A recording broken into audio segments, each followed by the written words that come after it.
नमस्कार दोस्तों, हमारी इस नई चर्चा में आपका स्वागत है। साल 2026 आ चुका है और सच मानिए, डिजिटल एंटरप्रेन्योरशिप की पूरी दुनिया ही पलट गई है। अब घंटों की वो घिसी-पिटी मेहनत भूल जाइए, अब टाइम है स्मार्ट काम करने का।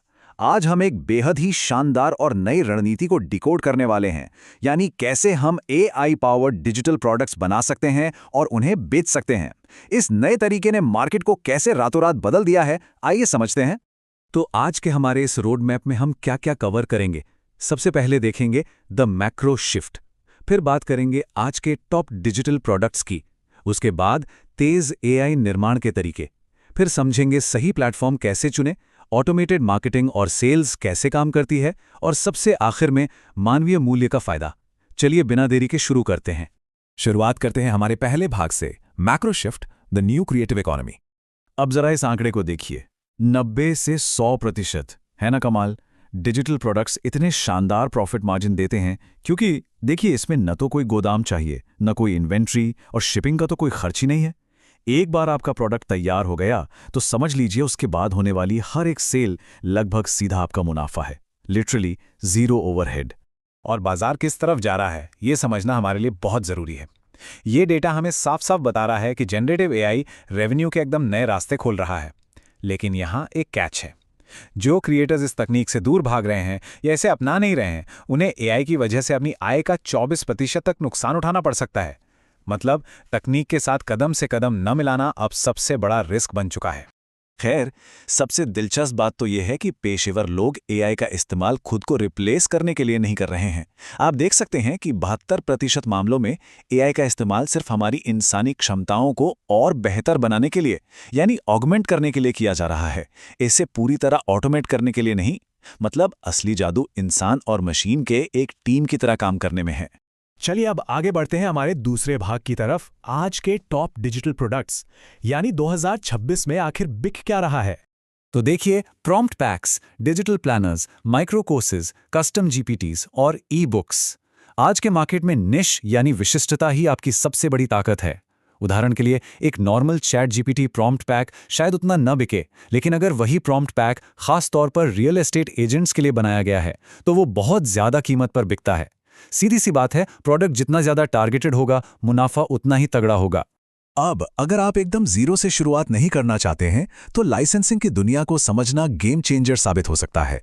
यहाँ दो टर्म्स हैं, पीएलआर यानी प्राइवेट लेबल राइट्स और एमफआरआर यानी master resale rights. High quality PLR या एमफआरआर प्रॉम्प्ट बंडल्स खरीदना रातों रात एक शानदार इन्वेंट्री बनाने का सबसे बेहतरीन तरीका है। इससे आपका हफ्तों का काम चंद मिनटों में हो जाता है। अब आते हैं तीसरे भाग पर, तेज एआई निर्माण के तरीके, यानी हमारा एआई क्रिएशन इंजन।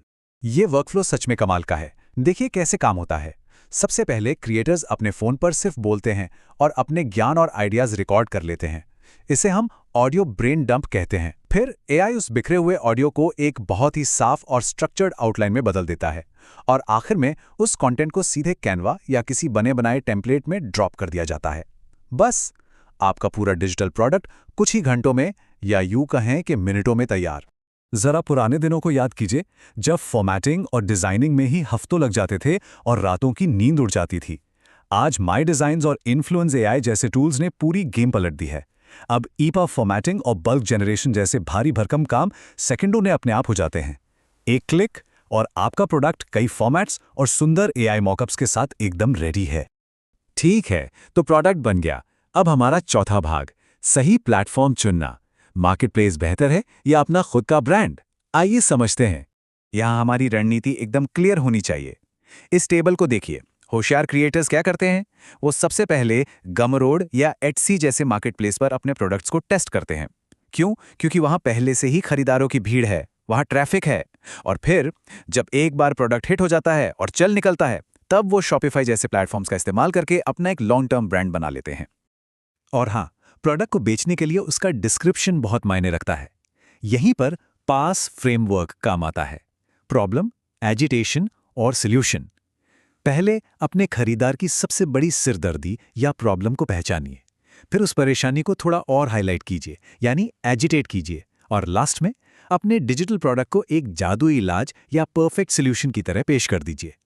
ये सिंपल सी कॉपीराइटिंग तकनीक कन्वर्जन रेट्स को आसमान पर पहुंचा देती है। चलिए अब रुक करते हैं हमारे 5वें भाग का, ऑटोमेटेड मार्केटिंग और सेल्स। हम एफिशिएंट तरीके से ट्रैफिक कैसे लाएं? तो सबसे बड़ा सवाल जो हम सबके दिमाग में आता है, क्रिएटर्स बिना थके, बिना बर्नआउट हुए इतना सारा और लगातार ट्रैफिक कैसे ले आते हैं? क्योंकि सिर्फ प्रोडक्ट बना लेने से तो सेल्स नहीं आ जाएंगे, है ना? इसका जवाब in modern AI driven systems में छिपा है। आज क्रिएटर्स फेसलेस यूट्यूब ऑटोमेशन का इस्तेमाल कर रहे हैं, मतलब बिना कभी कैमरे के सामने आए एकदम असली जैसी लगने वाली AI आवाज़ों और AI अवतारों के जरिए एजुकेशनल वीडियोस बनाए जा रहे हैं। और इसके साथ ही ऑटोमेटेड मेटा एड्स और इनबिल्ट एफिलिएट नेटवर्क्स ने मार्केटिंग को पूरी तरह से हैंड्स फ्री कर दिया है। अगर आप ध्यान दें तो पारंपरिक मार्केटिंग में काफ़ी हद तक हम हवा में तीर चलाते थे, अनुमान लगाना, मैनुअल एडिटिंग करना और रिजल्ट्स का इंतजार करना। लेकिन आज AI एक रियल टाइम रडार बन चुका है। ये डेटा एनालिटिक्स और ऑटोमेटेड स्क्रिप्ट हुक्स का इस्तेमाल करता है। अब मार्केटिंग सिर्फ एक तुक्का नहीं रही, बल्कि ये एक डेटा बैक्ड प्रेडिक्टिव साइंस बन गई है जो खुद ब खुद ऑप्टिमाइज होती रहती है। और अब हम आ गए हैं अपने आखिरी और सबसे अहम हिस्से पर, छठा भाग, मानवीय मूल्य का फायदा। 2026 की असलियत क्या है? यहाँ हमें बड़ी ही निष्पक्षता से इस सच्चाई को समझना होगा।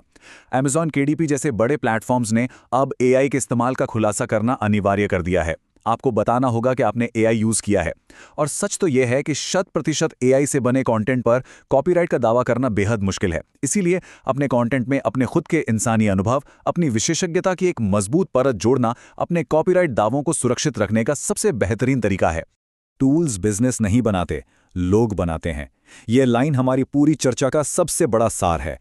दोस्तों, चाहे AI हमारा काम 100 गुना ज्यादा तेज ही क्यों ना कर दे, लेकिन सच यही है कि किसी भी प्रोडक्ट की असली वैल्यू एक इंसान के अनुभव, उसके अनोखे नजरिए और उसकी क्रिएटिविटी से ही आती है। टूल्स तो बस रास्ते को आसान बनाते हैं। तो अंत में एक बहुत ही दिलचस्प सवाल मैं छोड़ना चाहूंगा। आज जब आर्टिफिशियल इंटेलिजेंस की वजह से टूल्स और कंटेंट की भरमार है, ऐसे युग में क्रिएटर्स ऐसा कौन सा अनूठा मानवीय अनुभव लाएंगे जो उनके काम को सबसे अलग और खास बनाएगा? इस सवाल का जवाब ही भविष्य की डिजिटल इकोनॉमी की चाबी है। खैर, इस नई क्रिएटिव इकोनॉमी में एक्सप्लोर करने के लिए और भी बहुत कुछ है। हमारी आज की इस चर्चा में बस इतना ही। सीखते रहिए और आगे बढ़ते रहिए।